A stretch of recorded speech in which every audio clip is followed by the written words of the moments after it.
Je vous remets à tous bien le bonjour. Ici, je vais vous expliquer comment on peut plus facilement fabriquer un moteur qui tournerait tout seul avec un calcul basé sur le fonctionnement de l'univers et ce qui est produit à cause du drapeau israélien qui les mettait par 6. Je crois que c'est l'Europe qui le mettait par 12, ou en tout cas l'horloge solaire était mise par 12. Et tout ça était basé sur le fonctionnement de l'univers, et il y en a certains qui le mettaient par 8. D'où... et enfin voilà. Voilà, je vais... Ce qu'il faut que vous compreniez, c'est que c'est beaucoup plus facile à fabriquer, mais qu'il faut encore faire quelques appointements.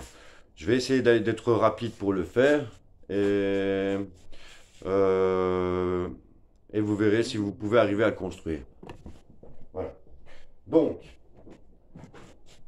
ici, quand je vous parlais d'un univers, je mettais comme ça, comme ça, comme ça, comme ça, comme ça, comme ça, comme ça, comme ça.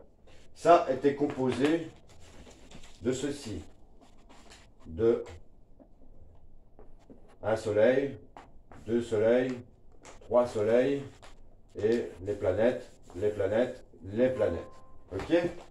Ça, c'est la compréhension de nos écrits anciens de ce que eux voyaient de l'univers. Ils ont mis par 12. Bon, si je fais un effet de poussée avec les aimants, ce qui n'est pas le cas dans l'univers, puisque sinon les planètes s'absorberaient parce qu'elles se retournent, il y a les lunes qui ont une autre sorte d'électricité qui évite qu'elles se crachent. Il faut bien comprendre un truc, c'est que si je veux produire un mouvement de poussée produisant un tour, si je prends 360 degrés et que je fais la racine carrée de 360 degrés, j'ai 18,973. 18,973 degrés. Donc, si je veux obtenir un effet de poussée ici qui produit un tour, je dois avoir la position de 18,973 pour faire l'effet de poussée avec le principe de la puissance de 2 de la loi de Coulomb.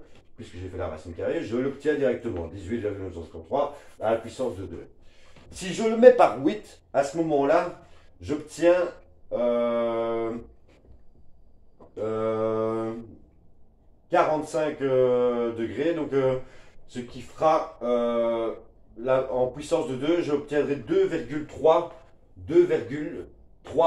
tours par l'effet de poussée. Bon.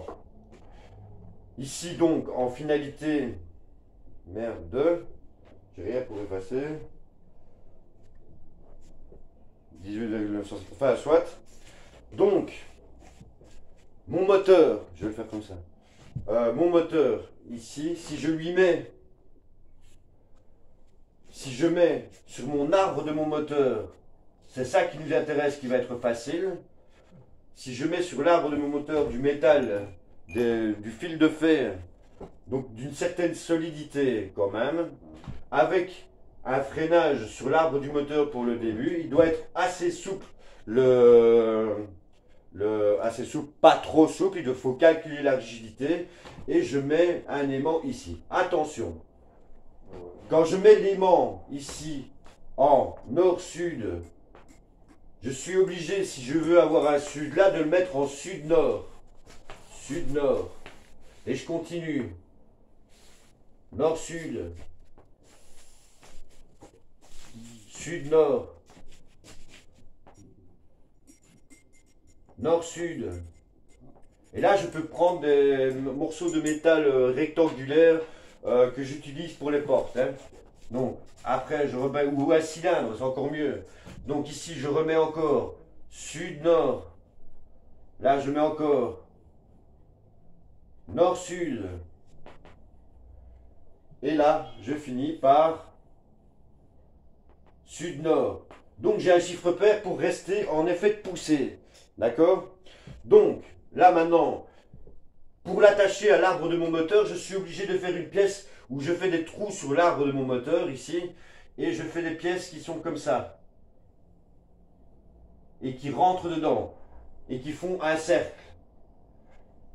naturellement, si je les mets l'une contre l'autre, je vais avoir une épaisseur et ça ne va pas aller pour obtenir mon effet de poussée. Donc, je dois déformer mon métal ici et lui faire une sorte de petit, comme ça, pour qu'ils soient bien l'un en face de l'autre.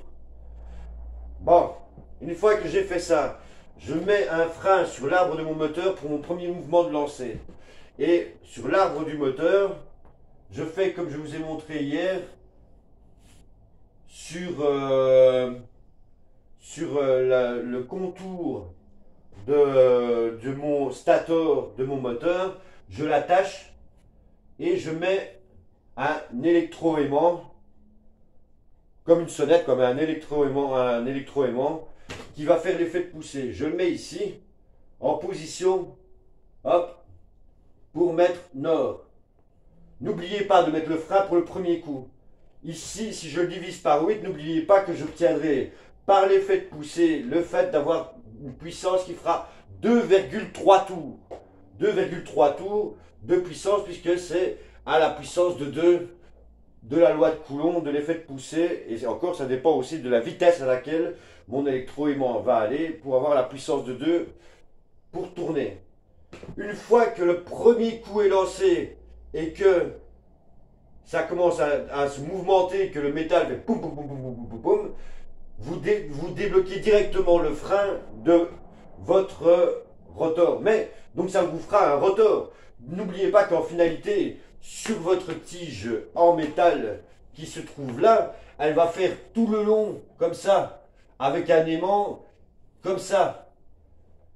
Et de l'autre côté, vous devez avoir le même nombre de tiges pour produire avec un deuxième élément, pour pas que le métal plie seulement d'un côté et que ça fasse comme ça. Il faut que vous ayez la même chose de l'autre côté avec l'électroaimant qui démarre au même moment et qui fasse la même force. Et boum, au premier tour, vous laissez aller et ça va continuer à tourner. Voilà.